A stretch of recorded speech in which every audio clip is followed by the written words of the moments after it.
बेटा तो 5 साल कपड़े नहीं पहने तो चल जाए, लेकिन बेटी के लिए तो बहुत जरूरी था ये सब कुछ। उसी समाज में मेरा जन्म हुआ, शाम का टाइम था और मेरे पापा घर पे थे नहीं और मेरे शाम के 7 बजे जन्म हुआ। समाज की औरतों ने कहा कि इनकी तो पहली 3 बेटियां हैं, तो अब ये फिर 7वें नंबर पे बेटी हुई है इनके घर में, तो माँ को तो बताओ नहीं और इस लड़की को भी जमीन में गाड़ दो। तो मेरे को भी लेके चली गई औरतें, मेरी माँ को बताया नहीं कि लड़की हुई है, मेरे को भी औरतें लेके चली गई और ले जाके जंगल में गाड़ दिया। ऐसे ले जाके मुझे जंगल में मिट्टी में दबा के आ गई। मेरी माँ को पता चला कि बच्चा हुआ तो था पर गया कहाँ। मेरी माँ पूछने लगी मेरी मौसी से, मेरी मौसी ने कहा कि लड़की हुई थी बेद, उसको गाड़ दिया जमीन में।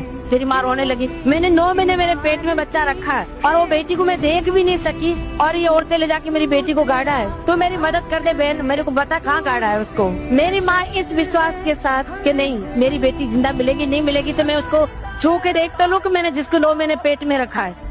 इस उम्मीद के साथ मेरी माँ चली गई जंगल में मेरी मौसी के साथ। मुझे तो खोद के निकाला तो मेरी सांसें चल रही थी और मैं मेरी माँ को जिंदा मिली। ऐसे करते करते मैं 7-8 साल की थी। उस घर में मैं डांस कर रही थी और वहाँ पे टूरिज्म डिपार्टमेंट के लोगों की नजर पड़ी। उन्होंने मुझे स्टेज तक आने का मौका दिया। जो भी मुझे देखते ये कहते कि ये लड़की बहुत आगे जाएगी, बहुत आगे जाएगी, इसमें भगवान ने वो कला दी। उस आगे आगे के चक्कर में मैं 100 पैसे कंट्री उसी आगे आगे के चक्कर में मुझे भारत सरकार ने पद्मश्री दी।